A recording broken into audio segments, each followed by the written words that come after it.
We're covering all the angles tonight, from diplomacy to politics. We start with NBC's Kristin Welker live at the White House. Kristin, is this the agreement the White House wanted?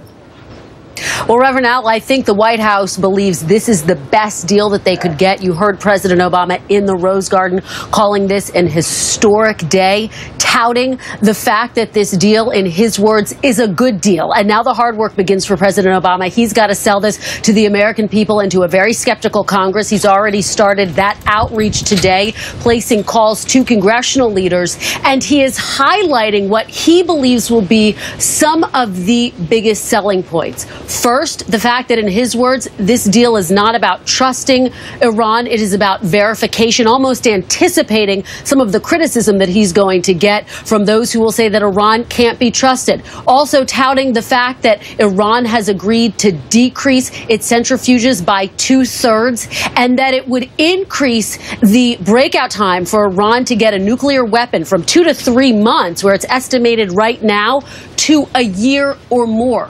Also, the point of sanctions. This had been a major sticking point. Iran wanted sanctions lifted immediately. The United States and its European counterparts saying no way, that sanctions could only be lifted gradually and over time. And once it was clear that Iran was following through with the terms of this agreement. So the fact that the White House got Iran to agree to having sanctions lifted gradually, the White House will argue, is a major victory. Senior administration officials saying that President Obama wasn't in Switzerland, but that he was certainly being kept up to date, almost moment by moment, on the developments as they were occurring. In fact, we are told that he got a phone call as late as midnight last night on one of the key sticking points. Reaction has begun to come in from Capitol Hill, as you would expect, Reverend Al. Democrats have largely been supportive. Republicans, House Speaker John Boehner saying, quote, the parameters for a final deal represent an alarming departure from the White House's initial goals. Senator Bob Corker was more muted, but he said that he intends to move forward with legislation that would ultimately give Congress